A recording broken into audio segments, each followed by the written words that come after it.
I don't think I'll ever be able to stay in one country forever. I'm just too used to moving around. I don't really have any friends in my class. You have to sit in this box for 5 years for them to care about you. It was really difficult. It was very unfair, to be honest. It always felt that way. They wanted everything to be very specific.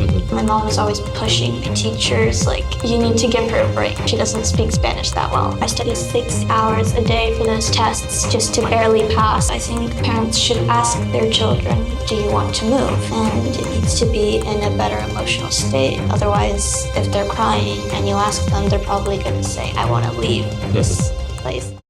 So like, how was it growing up? Like all this moving and all this constant new, I guess, cultures, new countries, making new friends all the time. It's interesting. You get to explore a bunch of new like cultures and see a lot of places, do a lot of things, eat a lot of food. And I've met a lot of people that think that it's hard to make friends because I'm always moving.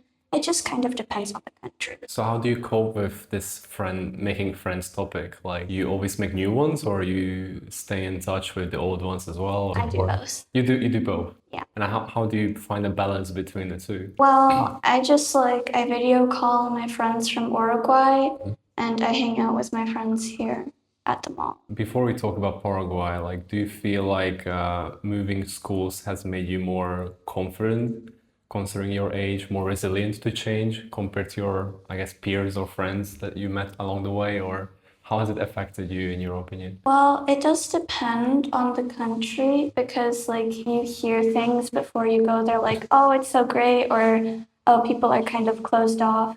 So it can make you nervous.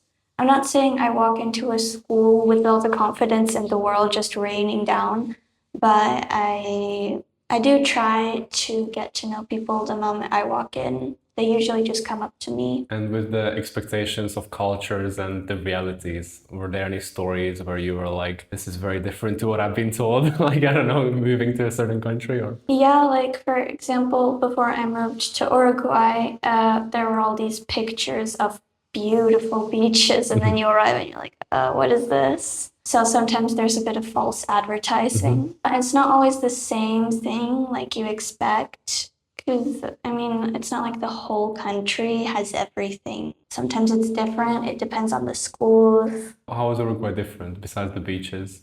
Or was it the beaches that were mainly different to How the expectations? beaches are. The people are very open.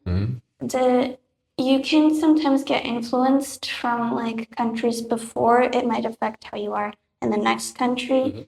So when I went to IC in Uruguay, I just came out of Switzerland where people are very defensive. So I kind of got influenced by that, and I didn't make that many friends because I was kind of closed off from them. So then I realized, oh, wait, people are actually kind of nice to each other. So then I moved to a different school in Uruguay, and there I found like 10 friends. That's awesome, yeah. And so it was kind of weird, like people being super like upfront and just like more embracing. Yeah, it was very Yeah, unexpected. yeah.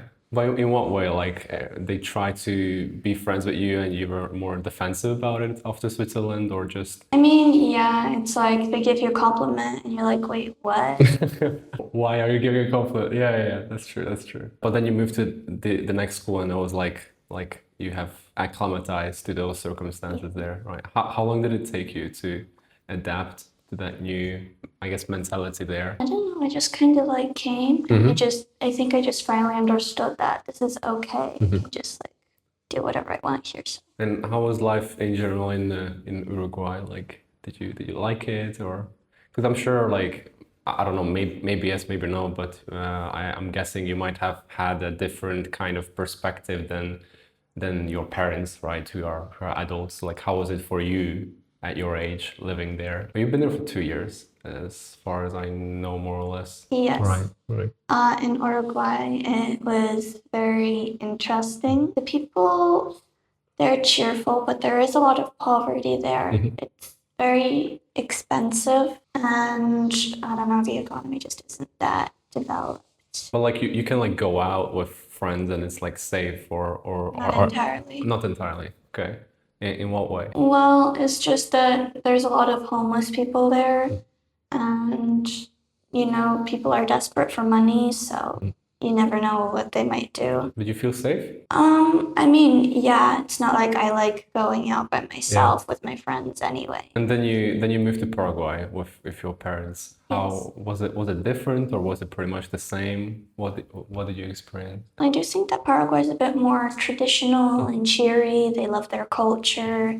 They're very open, but at the same time, they kind of close themselves into small groups of friends. I honestly don't think that's very good because, well, being able to adapt to meeting new people is a life skill. If you were working somewhere and they decide to ship you off to Antarctica and you don't know anybody there, you're going to need to know how to adapt. So it's hard to kind of uh, get into those circle of friends because, like, I guess when everybody knows everybody, and you come from outside as outsider, and you try to integrate, like, is it hard to kind of get into those friends groups because they are so close? It's about like first impressions.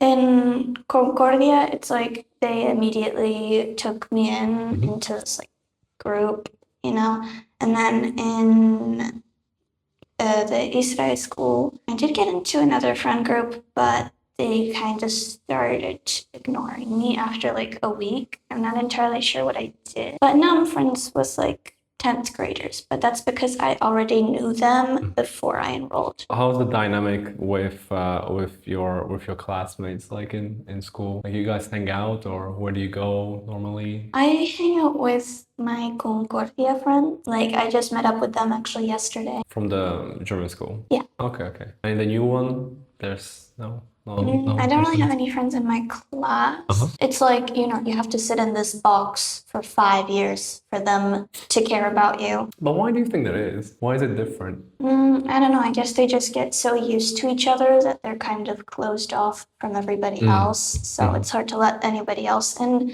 I'm not saying they're necessarily bad people. I hear many people, at least in my circles, that are saying it's kind of boring, there's not much going on, but I don't know, maybe you have a different perspective on it. For teenagers, it's not that different either. I mean, all you can really do is go to the mall. Like in other countries, you can at least go to the beach or skiing or something. Here, there's not really that much, to be honest. But it's still a nice place to live. And besides, you can always go on vacation. What do you guys do in the mall? Just chat and that's it. That's like the meet-up point, essentially. Fair enough. Why the mall? Because there's really nothing else much to do. And how did it compare between the two schools? Because I mean, your mom has been telling me the differences between the Mennonite system, which seemed to be much more strict, and then the Israeli or I guess the more Paraguayan way of schools. So how is it different? I prefer the education in the Israel school.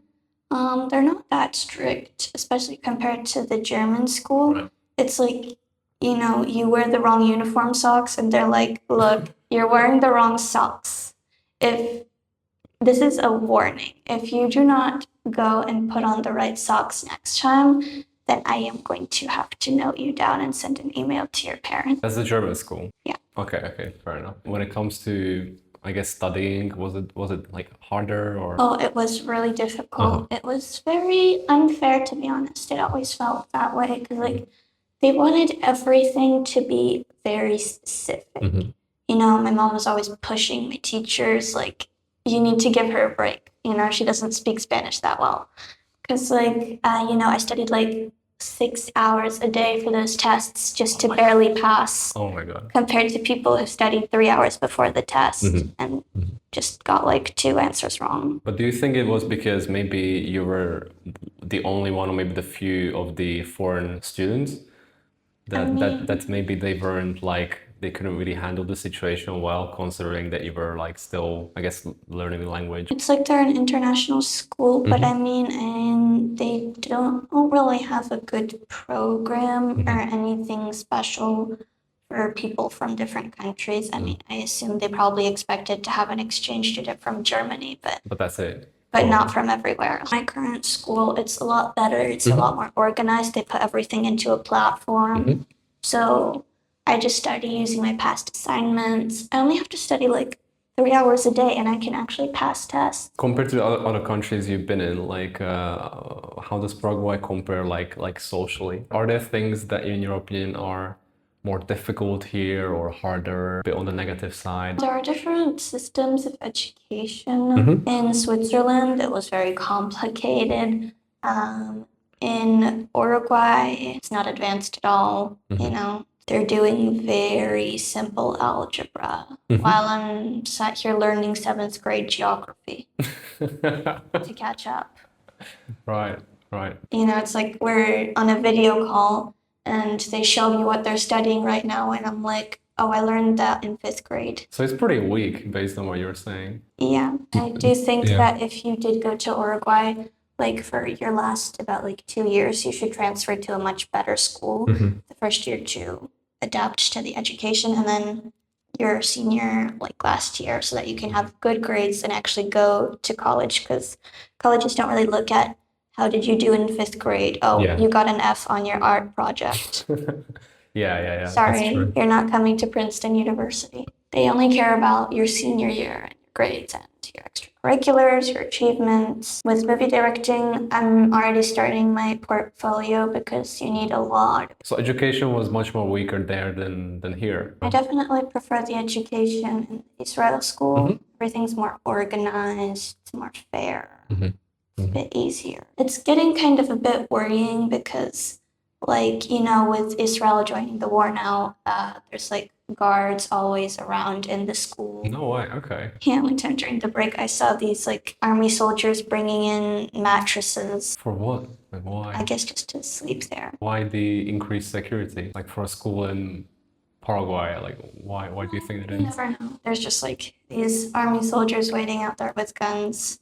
I look at them and I'm thinking, should I be concerned that they think we need the security or relieved that we have it? In general, all this like experience in Latin America, like how does it compare to Europe, like the schools in Europe? Because you've been in Switzerland, Germany. Well, in South America, I think people are less judgmental. I mean, I think they get to know you better before they start making even a single comment. Whereas in Europe, you walk in and they scan you and they immediately decide all your flaws. So it was easier to adapt to the schools here than there. Yeah. What would you say for someone your age that is traveling for the first time to like Paraguay or a different country? Because I mean, you're trained, like, you know, you've been doing it for such a long time. But for someone who is like absolutely new to this, what do you think they should be on the lookout for? Well, I think that's something that people forget is like they arrive, and when you're new for the first time, I think you get extra quiet.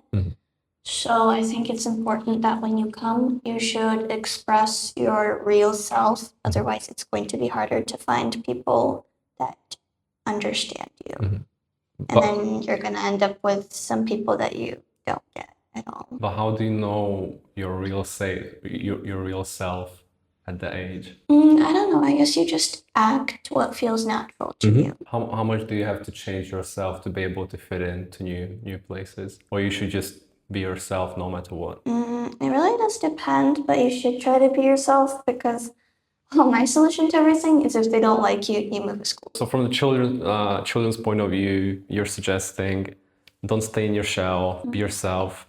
Yeah. And if people don't like you, just switch schools and basically find the right spot, right, regardless. How about the parents? Like, how should they approach it when they move with their kids? What would have helped you or helped you to, I guess, make this transition easier? I mean, sometimes it depends on where you currently live. You can be indecisive about these things. So I think parents should ask their children, do you want to move? And it needs to be in a better emotional state of mind. Otherwise, if they're crying and you ask them, they're probably going to say, I want to leave this place. But I think you should ask, and then you should wait like 2 to 3 months, and then you should ask again. Because then they'll have time to think about what kind of things they would regret leaving behind, and if it's anything that important. So wait for the right emotional state and Yes. then ask these questions.